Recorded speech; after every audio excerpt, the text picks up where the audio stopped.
Aujourd'hui, nous allons parler du livre des rois. Bon, je dis le livre des rois, mais en réalité, il y a deux livres des rois, le premier et le deuxième, qui sont les deux parties, pour des raisons pratiques, d'une même œuvre.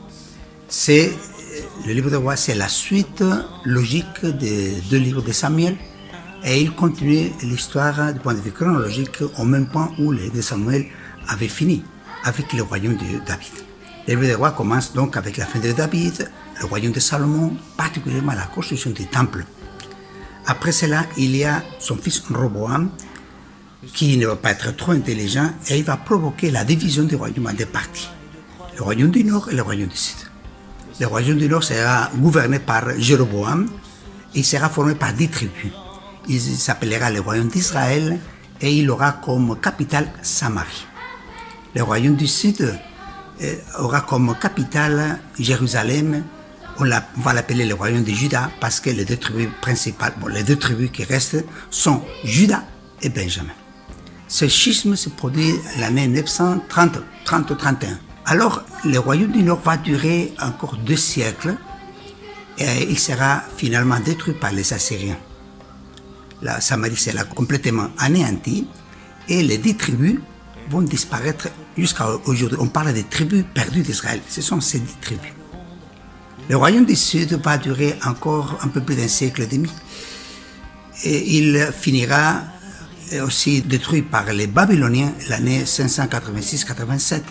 Et toute la population va partir en exil à Babylone. L'élément important de ce livre, c'est d'abord l'évolution de la royauté.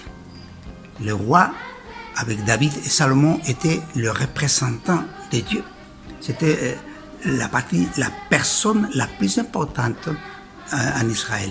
Petit à petit, cette importance va diminuer et à la fin, simplement, ils vont disparaître. Et les rois ne seront rien après l'exil. Un autre élément important, c'est la consolidation du prophétisme. Les prophètes, particulièrement avec les 2 grands premiers prophètes, Élie et son disciple Élisée, vont avoir un rôle très important, très significatif dans l'histoire religieuse du peuple d'Israël. En sorte que ce sont les prophètes qui vont marquer l'évolution de la foi en Israël. Je vous parlais déjà des 2 grands premiers prophètes. Il y a aussi dans les livres des rois Isaïe. D'autres prophètes n'apparaissent pas, mais Osée, Ézéchiel, Jérémie sont d'une manière ou d'une autre présents dans l'histoire biblique. Cette période est aussi importante parce que c'est un moment de rédaction et consolidation des traditions de la Bible. En sorte, dans la cour de Salomon et la cour des rois qui viendront après, on va élaborer l'édition définitive de beaucoup de livres de la Bible. Quelle est la pensée profonde? Bon, d'abord, il ne faut pas penser que les livres des rois, comme les autres livres historiques, ont une valeur purement historique. Il y a beaucoup d'éléments historiques, mais les auteurs ne prétendent pas faire un livre d'histoire moderne. Ils veulent montrer la relation des dieux avec l'histoire des hommes.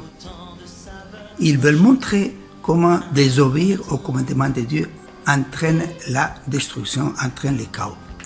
En fait, il y a un chapitre très intéressant dans lequel on analyse les raisons de la disparition du royaume du Nord. Et on vient à dire, c'est ça, c'est la rupture de l'alliance, la désobéissance à la loi qui vont entraîner la chute et la destruction du peuple choisi. Je crois que c'est ça le grand enseignement des livres des rois. Nous rappeler que Dieu est agissant dans l'histoire et que la fidélité à Dieu, c'est la garantie de la prospérité du peuple, même du point de vue matériel. Bon, alors je vous invite à lire avec passion. C'est des livres vraiment magnifiques, très intéressants, très riches, avec énormément de personnages, de situations qui vont nous aider à connaître mieux le peuple et la mentalité d'Israël. Et comme cela, mieux connaître les fondements de notre foi.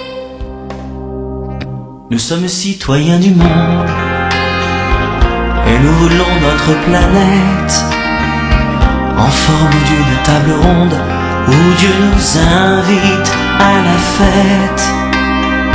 Si l'on pensait Dieu à l'abri